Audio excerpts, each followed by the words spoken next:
Clashers, turn 56 from iKonik here, bringing you another base breakdown video, and this is the highlight attack from iKonik War 112. This was an attack by Nasty Nate.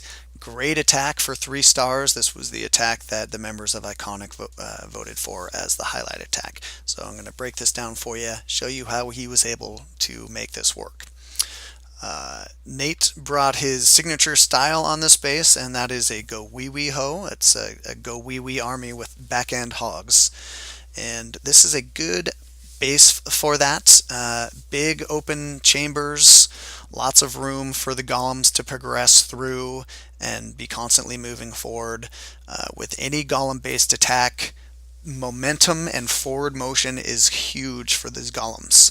You need to be able to make sure that they're progressing through the base, because all they're there for is to get out ahead of your DPS and to tank for them, to soak up damage so your DPS can stand behind them and take out buildings. And if your golems aren't moving forward, if they lose that forward momentum, then they're useless all of a sudden. And 30 troop space is a lot of troop space to be useless. So a good base selection for this. The main idea is going to be 3 golems. Get them all in from the northwest here.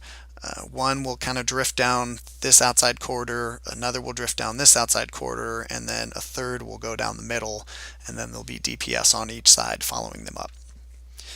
So how does he do this? Well, the very first step that he's going to take is, I suppose before I do that, let's throw these traps up here, since this was a cleanup attack, and we know where all the traps are. Double bomb pair over here, and sort of a double bomb pair over there, but definitely an ineffective one there. Okay, so those are the traps. To start off with, he very simply lures. As you can see there, that's the range on the clan castle. So 2 hogs jumping in here will grab the lure for him. This gentleman had 2 witches in the clan castle.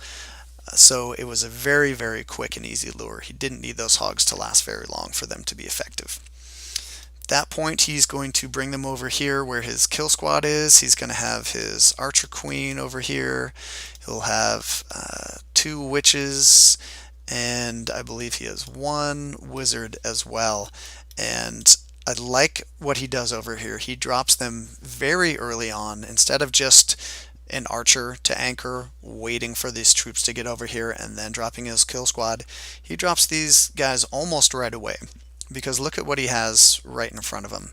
The Dark Elixir storage, which is one of the highest HP buildings in the game.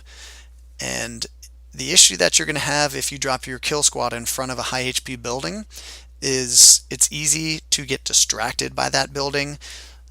Half of your kill squad is going to be focusing on that, and the other half is going to be like, oh, that's right, there's clan castle troops, I should kill those. So this is just a distraction. You want to get that out of the way as soon as possible, because it's going to take a while to go down. So he does a nice job of recognizing that and taking that down early so it's out of the picture, not a distraction for his kill squad. The kill squad goes very smoothly, not an issue at all. So he starts to progress with the golem portion of his attack. He has 3 that he brings, and that gives him a really nice wide coverage here. That's going to be tanking all of these defenses around here, distracting them so they won't be targeting his DPS.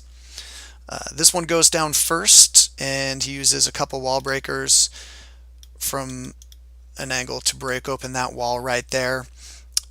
He does that first, I think probably just in case some of the clan castle troops get stuck behind this wall, so his kill squad will have access to them.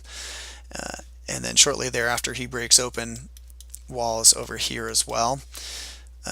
He gets good work from his wall breakers. Nothing will kill a golem based attack more than an early wall breaker fail. You have to make your wall breakers count. So you either have to set them off center so they're not right behind your golems. Think about all the damage your golems are taking in. Think about this middle golem specifically. This mortar is dropping heavy fire on this golem here. One hit from that is going to take out any wall breakers that are in the area. So you have to either offset those wall breakers so they're targeting a different section of the wall, or you have to time it so they sneak in between mortar fires. And Nate times it very well. He doesn't have any issues with the wall breakers failing. He opens up all three of these holes very easily, and he gets in. Remember, momentum for your golems. You have to have them moving forward so they can get out there and tank for your DPS. Once the funnel is down and all these exterior buildings have been taken out and these gaps are opened up, he drops his Barb King, and he manages to get all three portions of his army moving in here. So he's got his kill squad and a few witches and his archer queen backed up behind this golem down here. They're going to be marching down this side. He has his Barb King and a few wizards, maybe half a dozen wizards with the golem, and these guys are going to push into the core via a jump spell right there. And then on this side, it's just the golem and a couple wizards for now, but that's the side that he's going to launch the hogs in on a little bit later. But let's look at the core briefly first. While he's facing this archer queen, he drops a heal spell. He really doesn't have a ton of DPS, but he has this golem and his Barb King and then just a few wizards, and that's all he needs to clear out almost this entire core here, because he also dedicates a rage spell to it. It's a big core, so he can't cover it all, but he does about that there. At this point, these two sections are starting to push in. They're about halfway through the base. This golem is starting to lose it. He doesn't have a lot of DPS over here, so he drops his hogs over here. He has 10 hogs left between his clan castle and what he brought from his own army, and he drops them in here, and then they start taking out these guys here. They help out a little bit with the core as well. He does have a heal spell that helps them out. I'd say that covers those defenses right there. So this is all progressing very nicely together. The three golems, each backed up by DPS, are moving through this base like a nice little wave.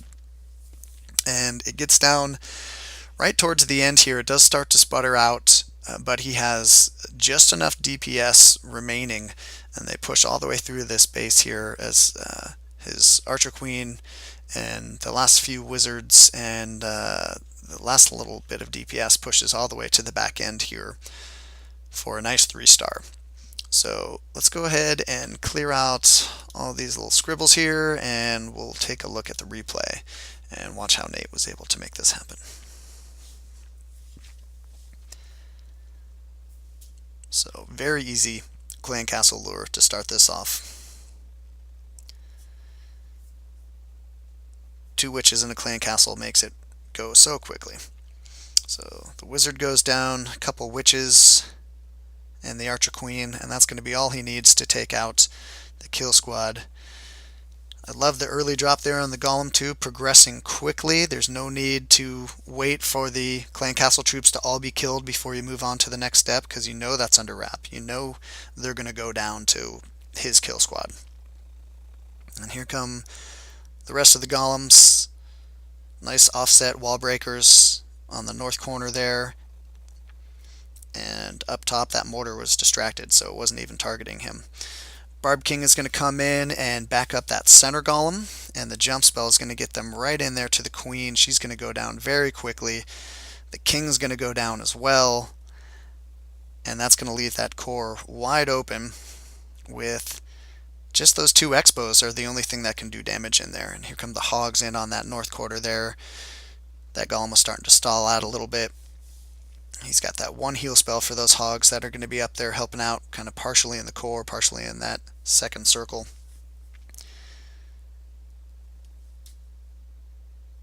The golem pre-pops those bombs, which is really nice. Don't have to worry about for the hogs. The king pops the other one there.